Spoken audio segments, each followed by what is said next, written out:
നമ്മളിപ്പോൾ ഏറ്റവും നല്ല ഇതാണ് പഴയ ഓൾഡ് നല്ല മ്യൂസിക് ഡയറക്ടേഴ്സിൻ്റെ സംഭവങ്ങൾ ഇങ്ങനെ നൈസായിട്ട് എടുത്തിട്ട് ഒന്നില്ലെങ്കിൽ സ്ലോ ആക്കണം അല്ലെങ്കിൽ സ്പീഡാക്കണം. കറക്റ്റ് സാധനത്തിൽ പോയിടുന്നു നമുക്ക് കറക്റ്റ് അല്ലല്ലോ. പിച്ച് മാറ്റി പിടിക്കണം. പിച്ച് എല്ലാ സാധനം മാറ്റി പിടിക്കണം. ആ സോങ് അല്ല അങ്ങോട്ട് തോന്നിക്കുന്ന രീതിയിൽ ആ സോങ് തന്നെ പാടണം. ഇവിടെയാണ് കഴിവ്. നമുക്ക് പുതിയതായിട്ട് ഉണ്ടാക്കണ്ടല്ല, എല്ലാവരും ഉണ്ടാക്കി വെച്ചിട്ടുണ്ടല്ല. ഈ സാധനം ചെറുതായിട്ടൊന്ന് കേടുവരുത്താൻ അല്ല, ഒന്ന് നൈസായിട്ട് ഒന്ന് മാറ്റിയാൽ മതി. ആ സാധനം കുഴപ്പമില്ല. അത് നോക്കിയടാ, നോക്കിയോ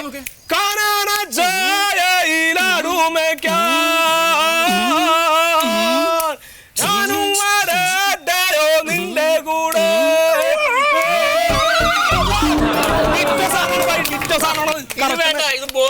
എന്താണ് ഇതാണ് ഈ വയസ്സന്മാരെ നമ്മുടെ കൂടെ കൂട്ടണത്.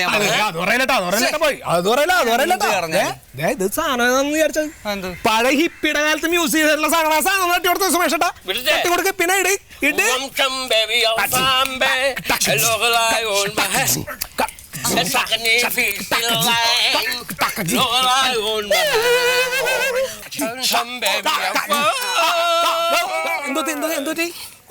ഒരു പിടുത്തം. ഒരു കുഴപ്പമില്ലാന്ന് ചുമ്മാ നിന്നാന്ന് വേറെ ഒരു കുഴപ്പമില്ല. വേറെ നിന്നാതിയോടാ ഇത് പോരെ. ഈ സാധനത്തിനൊക്കെ എങ്ങനെയാണ് ഒഴിവാക്കണം?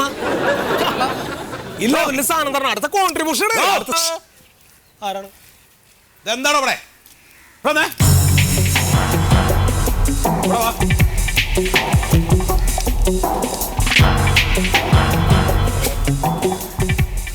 എന്താണ് ഓരോന്നിന്റെ താടി മുടിയും കണ്ടാ മതി. എന്താണോ എന്താ അവിടെ പരിപാടി? ഇങ്ങടെ ഞങ്ങ പാട്ട് പ്രാക്ടീസ് ചെയ്യണേ. എന്തേ പാട്ട് പ്രാക്ടീസ് ചെയ്യണേ? എടാ പാട്ടും കൂത്തും എടോ അതൊക്കെ നിങ്ങൾക്ക് സൗകര്യമുള്ള സ്ഥലത്ത് പോയിട്ട് ചെയ്യണം. ഈ പൊതു സ്ഥലത്ത് വന്നിരുന്നിട്ട് ഈ വക തമ്മാടിത്തരം കാണിക്കാൻ പാടുവോ? ഞങ്ങൊന്നും ഇരിക്കാറുള്ള സ്ഥലമാണ്. ഞങ്ങളെ ഇരിക്കാറുണ്ടെന്ന് പറഞ്ഞാ പാട്ട് പ്രാക്ടീസ് ചെയ്യാനായിട്ട് ഇരിക്കാറ്. ഞങ്ങൾക്ക് ബാൻഡ് ഉണ്ടേ. എന്നാ ആ വക പരിപാടി ഇവിടെ നടക്കില്ല. അതാ ഞാൻ പറഞ്ഞത് കേട്ടാ. ഇവിടെ അടുത്ത വീടുകളിലെ കുട്ടികൾ പഠിക്കുന്നുണ്ട്. എൻ്റെ വീടാണിത്. ഇവിടെ 2 പെൺകുട്ടികളുണ്ട്. ഇവർക്ക് പുറത്തു കൂടെ ഇറങ്ങി നടക്കുന്നു വേണ്ടേ? എനിക്കറിയാം. ഞങ്ങളെ മണ്ടുവിന്റെ വീടല്ലേ? മണ്ടുവിന്റെ വീടാണെങ്കിൽ മണ്ടുവിന്റെ അച്ഛനല്ലേ? അച്ഛനാണെങ്കിൽ എന്താണ്? ഇല്ല, ഞങ്ങൾ ചങ്ക് ബ്രോണ്. ഞങ്ങൾ ക്ലാസ്മേറ്റ്സ് ആണ്. എടാ ഞാൻ നിങ്ങളോട് പല വട്ടം പറഞ്ഞിട്ടില്ലേ ഈ കിണറിന്റെ മുകളിൽ വന്നിരുന്നിട്ട് ഈ വക കസർത്ത് പാടില്ലാന്ന്? ആരോടാ ഞാൻ പറഞ്ഞത്? ആർക്കറിയാം? ഒക്കെ ഒരുപോലെ അല്ലേ?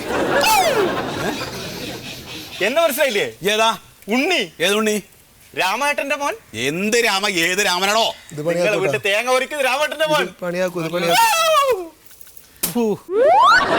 കാസർഗോഡ് രാമേട്ടന്റെ മോനെ ചുമ്മാ. ഒരു കാര്യം ഞാൻ പറയാം.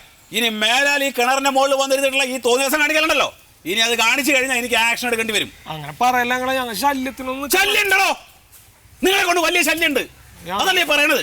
ഞങ്ങൾ എന്ത് ചെയ്ത്? ഞങ്ങൾ അങ്ങനെ എന്ത് ശല്യം? നിങ്ങൾ വലിയ ശല്യക്കാരനാണ് നീ റെസിഡൻസ് അസോസിയേഷൻകാരെ മുഴുവൻ പറഞ്ഞിട്ടുണ്ട്. അതുകൊണ്ടാണ് ഞാൻ പറയണത്. ഞങ്ങൾ അറിഞ്ഞിട്ടില്ലല്ലോ. അത് നിങ്ങളോട് പറഞ്ഞിട്ടാണോ തീരുമാനം എടുക്കണത്? ആണോ? മറിമായം